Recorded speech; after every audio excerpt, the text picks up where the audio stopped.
Rabbi ज़िदनी इल्मा। आज की इस वीडियो में हम शवाल के 6 रोज़ों के बारे में बात करेंगे। हज़रत अली रज़ी अल्लाह तआला अन्हु को किसी ने देखा कि वो ईद के दिन खुश्क रोटी खा रहे हैं। तो देखने वाले ने कहा, ए अबू तुराब, आज तो ईद का दिन है और आप खुश्क रोटी खा रहे हैं। हज़रत अली रज़ी अल्लाह तआला अन्हु ने फरमाया, मोमिन की ईद तो उस दिन होती है जिस दिन उससे कोई गुनाह सरज़द ना हो। रमज़ानुल मुबारक के इख्तिताम पर हमें फ़िक्र इस बात की करनी चाहिए कि हमारी वो तमाम तर नेकियां, इबादत अल्लाह को पसंद आ जाए और अल्लाह ताला की बारगाह में कबूल हो जाए। इसी तरह ईद उल फितर गुजारने के बाद हमें शवाल के 6 रोज़ों को रखने का हुक्म दिया गया है। ईद उल फितर के फौरन बाद शवाल के 6 रोज़े रखने का हुक्म दिया गया है। फ़ज़ाइल के एतबार से अब 6 रोज़ों की बहुत ज़्यादा अहमियत है। हज़रत अबू अय्यूब अंसारी रज़ी अल्लाह तआला अन्हु से रवायत है कि जो शख्स रमज़ानुल मुबारक के रोज़े रख कर हर साल शवाल में भी 6 रोज़े रखे, इसको उम्र भर के रोज़ों का सवाब मिलता है। कुरान पाक में इरशाद बारी ताला है कि रमज़ान में हर नेकी का अजर 10 गुना बढ़ा दिया जाता है। तो उस हिसाब से अगर रमज़ान के 30 रोज़ों का अजर 10 गुना हो तो 300 रोज़ों का सवाब दिया जाएगा, और अगर शवाल के 6 रोज़ों का अजर 10 गुना हो तो 60 रोज़ों का सवाब मिलता है। तो एक साल में तकरीबन 360 दिन होते हैं। तो इस तरह इंसान पूरा साल ही रोज़ा रखने का अजर पा लेता है। सुभान अल्लाह। अब आप अंदाज़ा लगाएं कि अल्लाह ताला की ज़ात कितनी गफूर रहीम है और कितना मेहरबान है, जो हमें चंद इबादत और नेकियों के बिना पर और चंद रोज़े रखने पर पूरे साल के रोज़े रखने का सवाब अता फरमाएंगे इंशाअल्लाह। इसी तरह अगर किसी शरई उज़्र के वजह से आपके रमज़ानुल मुबारक के कुछ रोज़े छूट गए हैं, यानी किसी बीमारी या किसी तकलीफ या किसी भी वजह से आपके रमज़ानुल मुबारक के रोज़े कुछ रह गए हैं, कुछ छूट गए हैं, तो वो भी आपने रमज़ानुल मुबारक के बाद इनकी क़ज़ा पूरी करनी होगी। कुरान पाक में इरशाद बारी ताला है, फमन काना मिनकुम मरीदन औ अला सफरिन फइद्दतुम मिन अय्यामिन उखर। सूरह अल-बकरा आयत नंबर 184।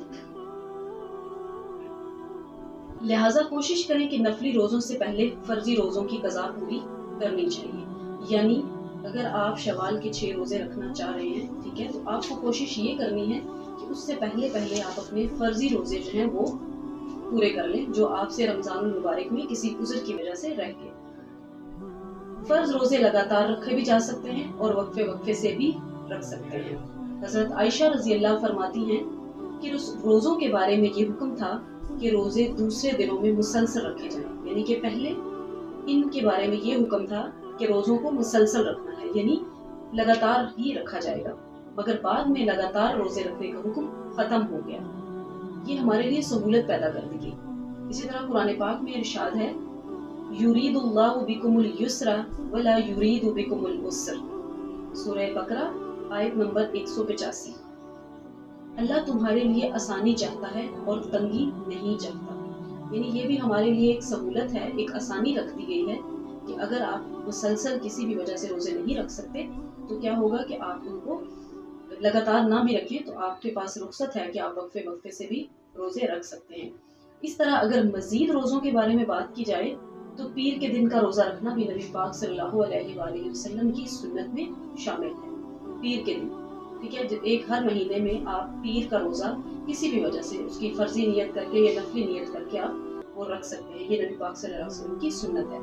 हुज़ूर अकरम सल्लल्लाहु अलैहि वसल्लम से जब पीर के दिन के रोज़े के बारे में पूछा गया तो आप सल्लल्लाहु अलैहि वसल्लम ने फरमाया, ये वो दिन है जिस दिन मेरी विलादत हुई और उसी दिन मेरी बासत हुई और उसी दिन मुझ पर वही नाज़िल की गई। यानी कि उसकी अहमियत है, इस वजह से नबी पाक सल्लल्लाहु अलैहि वसल्लम पीर के दिन रोज़े का इह्तिमाम करते थे। हर माह के 3 रोज़े रखकर भी ये एक पसंदीदा अमल है। इनको अयाम बैस कहा जाता है, चांद की 13, 14 और 15 तारीख के रोज़े। फिर आखिर में हमने अपना मुहासबा करना है कि इस एक महीने की तरबियत में हम सब ने क्या सीखा। इन चीज़ों को दोहरा लेते हैं, यानी रोज़ा रखना, फजर से पहले उठने की आदत यानी तहज्जुद, गीबत और चुगली से बचे रहना, बददियानती और ईज़ा रसाई से परहेज़ करना, जिक्र की आदत, भूखों का एहसास करना, तकवा इख्तियार करना और वक़्त की पाबंदी। اور نیکیوں میں سبقت لے جانے کی کوشش کریں۔ ہم نے کوشش یہ کرنی ہے کہ جس طرح ہم نے رمضان المبارک کے مہینے میں ان سب اعمال کو اپنایا اور بری چیزوں سے بچے رہے، پورا سال ان برائیوں سے بچے رہنا ہے، کیونکہ رسول اللہ صلی اللہ علیہ وآلہ وسلم نے فرمایا، اے عبداللہ تم فلاں شخص کی طرح نہ ہو جانا جو رات کو قیام کرتا تھا اور پھر اس نے رات کی عبادت کو چھوڑ دیا۔ ایک اور جگہ پر رسول اللہ صلی اللہ علیہ وآلہ وسلم نے سے پوچھا گیا کہ کون سا عمل بہت پسندیدہ ہے، تو آپ صلی اللہ علیہ وسلم نے فرمایا جو ہمیشہ کیا جائے خواہ تھوڑا ہی کیوں نہ ہو۔ آخر میں اللہ تعالیٰ سے دعا ہے کہ وہ ہماری کوششوں کو قبول فرمائے، ہمیں دین اسلام سے جوڑے رکھے اور زیادہ سے زیادہ نیکی کرنے کی توفیق دے۔ وآخر دعوانا ان الحمد للہ رب العالمین۔ السلام علیکم ورحمۃ اللہ وبرکاتہ۔